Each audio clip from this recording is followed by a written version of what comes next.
Dear students, इस online coaching classes में आप सभी का हार्दिक स्वागत है। आज हम लोग परिमेय संख्याओं पर आधारित कुछ क्वेश्चंस जैसे सिद्ध कीजिए कि कड़ी में 2 एक अपरिमेय संख्या है, या कड़ी में 3 एक अपरिमेय संख्या है, या फिर ऐसे ही अन्य एग्जाम्पल जैसे कड़ी में 5 या फिर कड़ी में 7, कड़ी में 11 एक अपरिमेय संख्या है। तो इन संख्याओं को कुछ अलग तरह से सिद्ध किया जाता है, जिसको हम लोग यहाँ समझने का प्रयास करते हैं। तो इसके लिए हम लोग क्या करते हैं, पहले मान लेते हैं कि यह जो है एक अपरिमेय संख्या नहीं है, ये बल्कि यह एक परिमेय संख्या है। अर्थात माना कि कड़ी में 5 एक परिमेय संख्या है।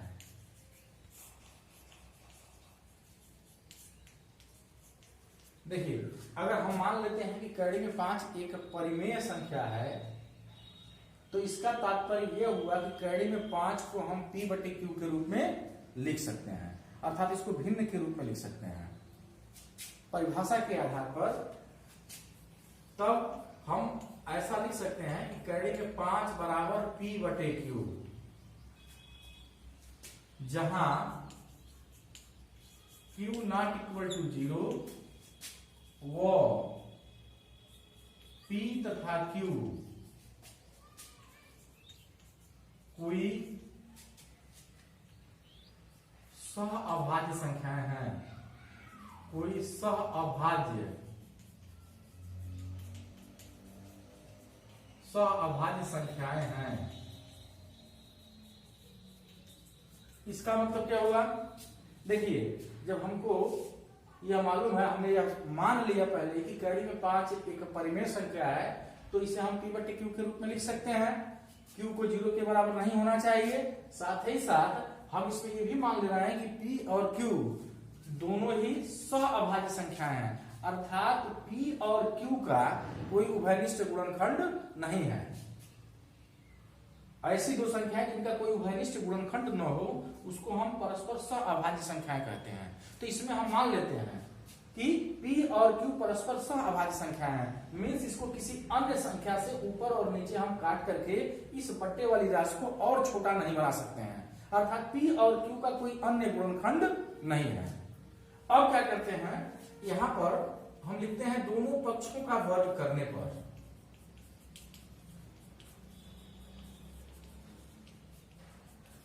अगर हम इसके दोनों पक्षों का वर्ग करें तो यहाँ कड़ी में 5 का वर्ग करते हैं तो यह 5 हो जाएगा। यहाँ P/Q का वर्ग करेंगे तो यह P वर्ग Q वर्ग हो जाएगा। और इस प्रकार हमको मिल जाएगा 5 × Q square is equal to P square. देखिए, यहाँ पर Q स्क्वायर को जो हर के रूप में है, राइट हैंड साइड में है, इसको लेफ्ट हैंड साइड में ले जाएंगे तो यह गुणे के रूप में हो जाएगा। तो इस प्रकार हमारा एक अलग समीकरण बनेगा जो इस प्रकार होगा कि 5 × Q स्क्वायर बराबर P स्क्वायर। देखिए, यहां पर यह स्पष्ट है कि 5 और Q स्क्वायर इन दोनों संख्याओं का गुणनफल P स्क्वायर के बराबर है।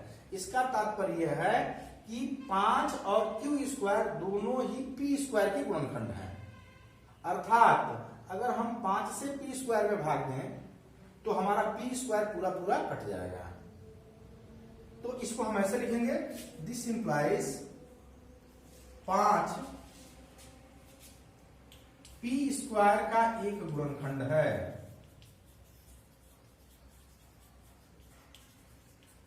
प्यारे बच्चों, अगर 5 P स्क्वायर का एक गुणनखंड है तो 5 P का भी एक गुणनखंड होगा।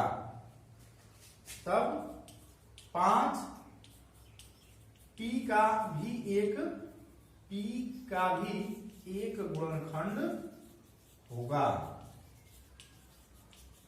ये बात आप लोगों को समझ में आई है? हमें लगता है कुछ समझ में नहीं आई होगी।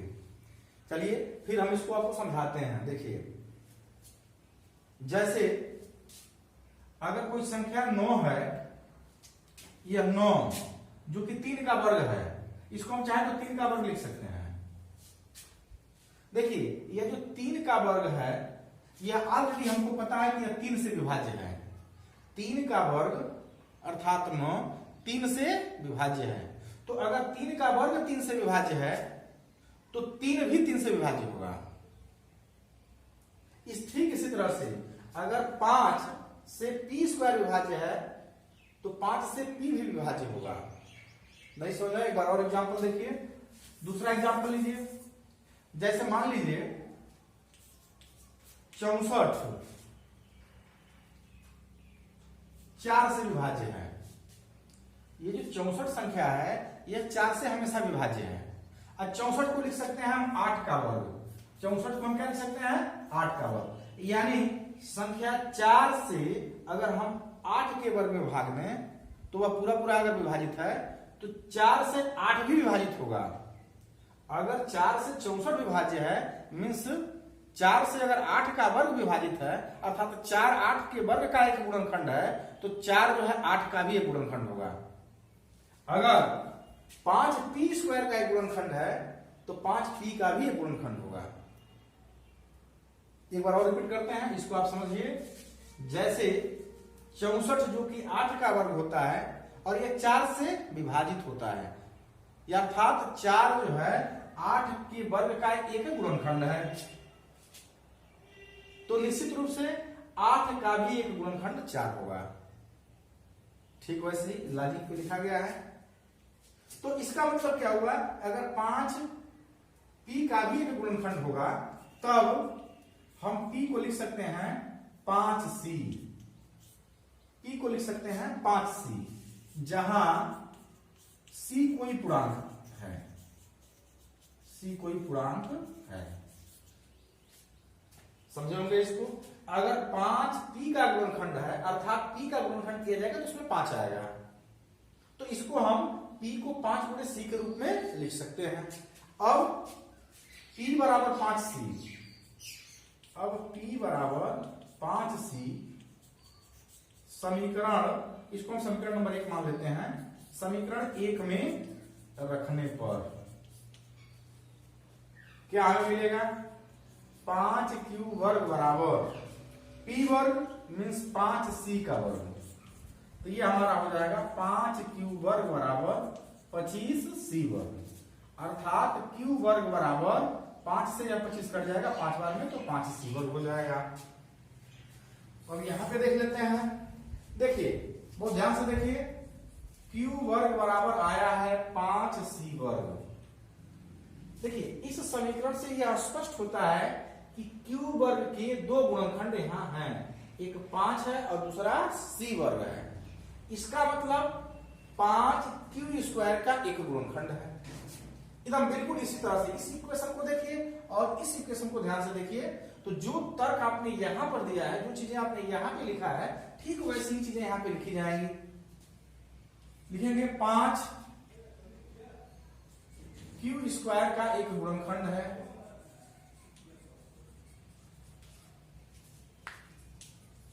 इसका मतलब क्या हो गया? इसका मतलब ये हो गया 5q का भी एक गुणनखंड है।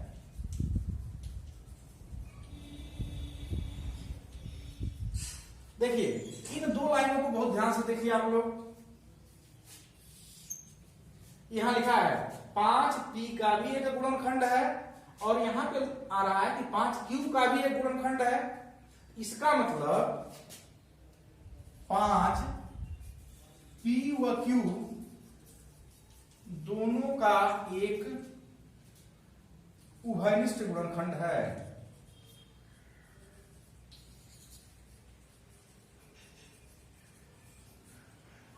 अगर 5p और q दोनों का एक उभयनिष्ठ गुणनखंड है तो इसका मतलब यह है कि p और q दोनों सहअभाज्य संख्याएं नहीं हैं, क्योंकि ये हमने शुरू में मान लिया था कि जब कड़ी में 5 एक परिमेय संख्या है इसे p बटे q के रूप में लिखा गया है और q नॉट इक्वल टू 0 है, और p और q को हमने सहअभाज्य संख्या माना था कि p और q का एक के अलावा कोई अन्य उभयनिष्ठ गुणनखंड नहीं है। जबकि जो हमारे तर्क हैं उन तर्कों के हिसाब से, हमारे इस मान्यता के हिसाब से जो कैलकुलेशन है, उस कैलकुलेशन से यह आ रहा है कि 5p और q दोनों का एक उभयनिष्ठ गुणनखंड है, जो कि हमारे मान्यता के विपरीत है, जो कि हमारे धारणा के विपरीत है। अतः हम कह सकते हैं कि कड़ी में 5 एक परिमेय संख्या नहीं है, बल्कि कड़ी में 5 एक अपरिमेय संख्या है। इस प्रकार इस प्रकार यह धारणा अथवा इस प्रकार हमारी यह मान्यता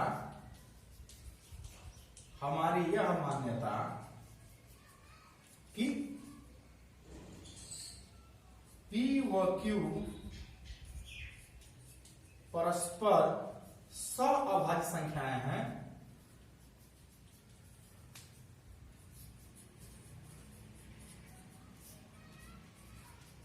गलत हो जाती हैं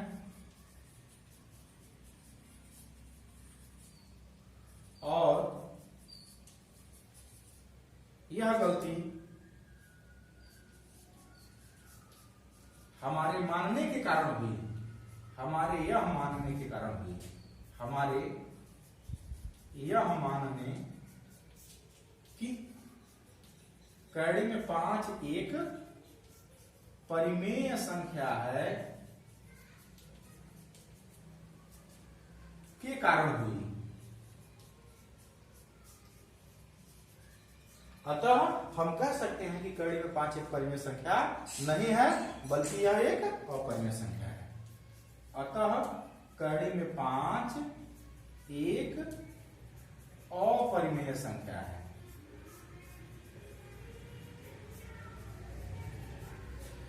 तो इसी प्रकार प्यारे बच्चों, हम कैडी में 2 या कैडी में 3 या कैडी में 7 को यह प्रूफ कर सकते हैं, यह सिद्ध करके दिखा सकते हैं, इसी तरह से लिख करके हम बता सकते हैं कि ये परिमेय संख्याएं नहीं हैं, अर्थात ये सब अपरिमेय संख्याएं हैं।